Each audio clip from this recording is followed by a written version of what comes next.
but actually about 2 hours before the dinner I decided that I'd better prepare something.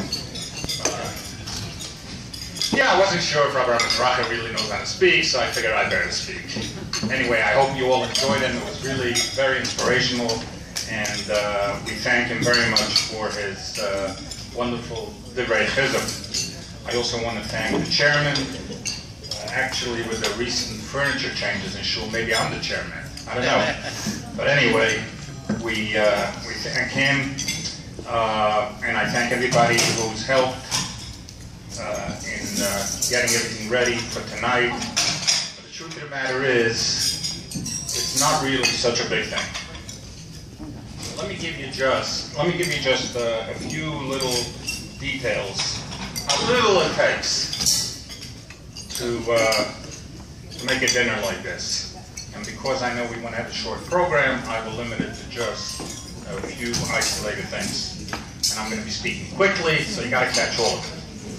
First, you need a few sessions with the rabbi and the board whether it should be a breakfast or lunch. Then you get 8 different opinions, even though there were only 2 choices. You get halal malka, breakfast, barbecue, kiddush, shalashudas. Then should it be on a Sunday or on a midweek? I finally decide to wait until there are no more Sundays available in the community, and then I make it in the weeknight. Then I pick a date. I check to make sure that it does not conflict with local schools. Then I need to check that it doesn't conflict with any weddings. Then I have to make sure that it does conflict with Sheva Brachos so that we can have it here tonight. Then I have to sit down with the caterer, negotiate the menu, negotiate the price, negotiate the timing, search for a guest speaker, lock in the guest speaker, negotiate with his fee, thank him for doing it for nothing. He didn't charge us anything. I think about asking the caterer not to charge us anything either, but I don't know, that'll go. I design an initial letter to go out to the community. I design 2 different envelopes, outgoing and return. I hope that he has a short memory and I convince Joel Traub to be the George chairman again. I send all my designs to the printer. I resend it because now he wants them in PDF. I call or visit the printer about a dozen times. I call Multiplyfer to print labels for the Wilbur community. I ask my wife Lynn to print labels for the rest of the Staten Island. We handwrite the words "our current resident" on all those that didn't have it. I arrange for a crew to come and help with the mailing. I bribe them with pizza and fries. We label stuff and seal over 1,200 letters. We send out follow-up emails for about 800 people. I field irate phone calls from people who are telling me why they're getting my emails. They don't live in Staten Island anymore. I go to the post office to weigh the letter. I go to the website, fill out the bulk mail form. I go to the post office to pay for the permit.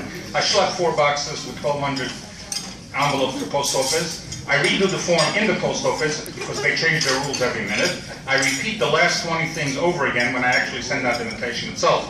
I coordinate with the journal chairman for the ads received. I coordinate with the treasurer for the checks they received. I format to fit the journal specification. I format 100 ads. I get the rabbi's message and I format it. I write my own message. I format it. I review everything about a dozen times. I hound people gently to reserve for dinner. I then hound the same people not so gently.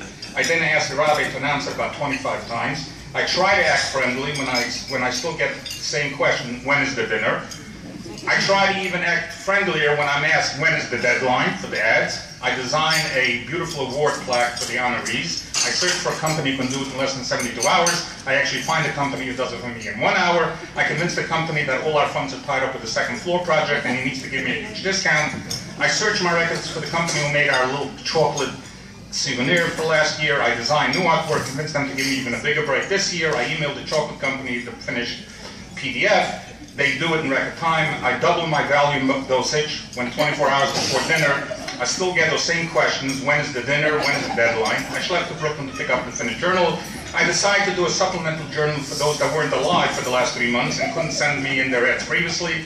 I keep extending the cutoff time for the supplemental journal every hour. I field questions if I will do a supplement to the supplement.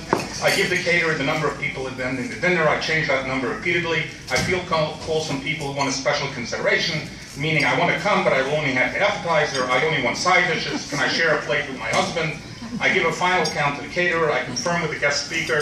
I arrange for speakers to introduce the awards to the honorees. I spent 3 hours this morning in Kinko's to format and print and bind the supplement. I schlep everything to Yissi. I get here 1 hour before the rest of you to ensure that the last 77 things that I did will be fruitful. I stand here tonight and act like it was nothing.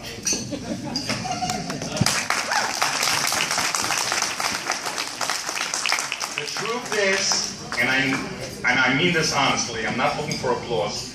It's a lot of work, but I wouldn't give it up for anything. Of